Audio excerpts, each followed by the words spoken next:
রাত শেষ হয়ে যাচ্ছে। এরে বাবা, মানুষের জীবন থেকে এক একটা রাত, এক একটা দিন, এক একটা সময় চলে যাচ্ছে। তুমি যদি নামাজ পড়ো তাও সময় চলে যাবে, তুমি যদি নামাজ না পড়ো তাও সময় চলে যাবে। এই সময় কারোর জন্য অপেক্ষা করবে না, এই সময় কারো অপেক্ষা করবে না। হায়াতের বরফ গলতে গলতে গলতে গলতে, হায়াতের বরফ গলতে গলতে এক সময় তুমি নিঃস্ব, একদম হায়াত শেষ হয়ে যাবে। সেদিন তোমার কোনো উপায় থাকবে না। সেদিন বলবা, ইয়া নাফসি লা আদরি লা আদরি, আল্লাহ কিছুই জানি না, কিছুই জানি না, কিছুই জানি না, আল্লাহ কিছুই জানি না। জমিনের মধ্যে তোমার আলোচনা শুনতাম, কিন্তু তোমার আলোচনা মানতাম না। জমিনের মধ্যে শুনতাম এটা কাজ করলে এই ফায়দা হবে, কিন্তু মানতাম না। এরে যুবক ভাইরা, আল্লাহ পাক রব্বুল আলামিন বলেন, বান্দা এই দুনিয়াটা হলো সকলের জন্য অস্থায়ী এক ঠিকানা।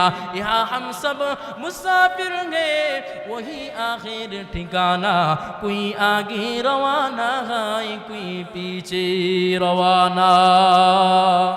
দুনিয়াটা হলো একটা অস্থায়ী এক ঠিকানা, একটা ঘর। তো এখানে তো কেউ থাকবে না। তো দেখো না, তো দাদার কাঁধে নাতির লাশ উঠে গেছে, প্রমাণ আছে না নাই? বলেন, দাদার কাঁধে নাতির লাশ উঠে না গো, উঠে না? অনেক চাক্ষুষ প্রমাণ আছে। আমরা চিন্তা করি দাড়িগুলি যখন সাদা হবে তখন আমরা নামাজ পড়বো।